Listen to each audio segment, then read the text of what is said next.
Students, today we are going to cover another aspect of gametogenesis, that is oogenesis. In the previous video, we had discussed about spermatogenesis. What is spermatogenesis? What are the different stages of spermatogenesis? Now, in this video, we will confine to oogenesis only.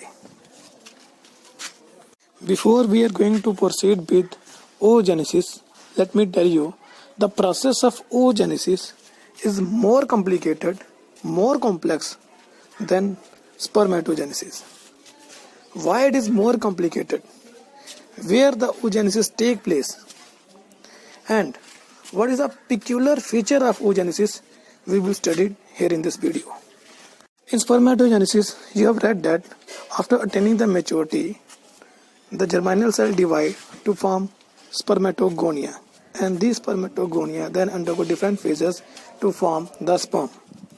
You will be surprised to know that in female, the oogonia are formed just prior to the birth. There are about 5 to 6 lakh of follicles which are present in the fetus. However, at the time of birth, only 1 to 2 lakh left in the ovary. At the time of puberty, means at the time of maturity, a female has only 60,000 to 80,000 of follicle. And it is very surprising to say that female only release 500 to 600 follicles throughout her life. One more typical feature of oogenesis is the oogonia that undergoes meiosis 1. Their meiosis 1 get hampered at diplotin stage, and the oogonia remain confined to diplotin stage until the female attain puberty. This long-term hampering of the oogonia in meiosis diplotin stage is called as dictyotin stage of oogenesis. So I've told you why the process of oogenesis involve sufficient wastage of follicles in case of female. Now, what is oogenesis? The process of formation of haploid gamete in the ovary of female from the diploid germinal cell is called as oogenesis. Just like spermatogenesis, the process of oogenesis has also been divided into 3 stages. Number 1 stage, multiplicative phase. Number 2, growth phase. And number 3, maturation phase. I'm again going to repeat it: multiplicative phase, growth phase, and maturation phase. Now we will discuss all these phases one by one. First of all, we are going to proceed with multiplicative phase. The multiplicative phase involves several mitotic division of primordial germ cell, resulting in the formation of oogonia. The oogonian cells so formed undergo proliferation by repeated mitotic division, and unlike spermatogenesis, the number of oogonian cells so formed project into the stroma of ovary as a egg tube of Fulger, which later become a round mass that is called as egg nest.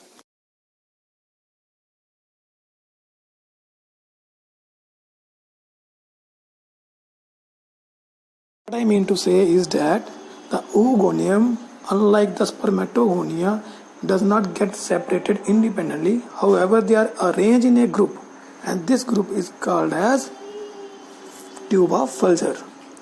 Out of the number of oogonia which are arranged in the nest, only one of them develop into ovum, while rest fall from the competition. Now, growth phase. In growth phase of organism which lay the egg, the growth phase consists of 2 components. Number 1 is increase in the size of the cytoplasm, and other is accumulation of yolk, which is called as vitellogenesis. As in case of human beings, there is no synthesis of yolk take place, so it is only acquiring of size in case of human being. What are the changes that take place during growth phase is, number 1, during growth phase, mitochondria get increase in number to form mitochondrial cloud. then Golgi complex form spherical mass and cortical granule get dispersed in the surrounding.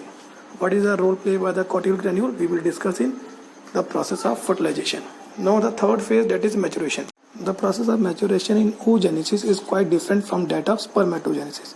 In spermatogenesis, at the time of maturation, at first meiotic division, 2 equal cells are formed, and during second meiotic division, again 2 equal cells are formed. That is, overall 4 cells or spermatids who form are similar in shape and size. However, in case of oogenesis, during meiotic first division, 2 unequal cells are formed, the larger cell and the smaller cell.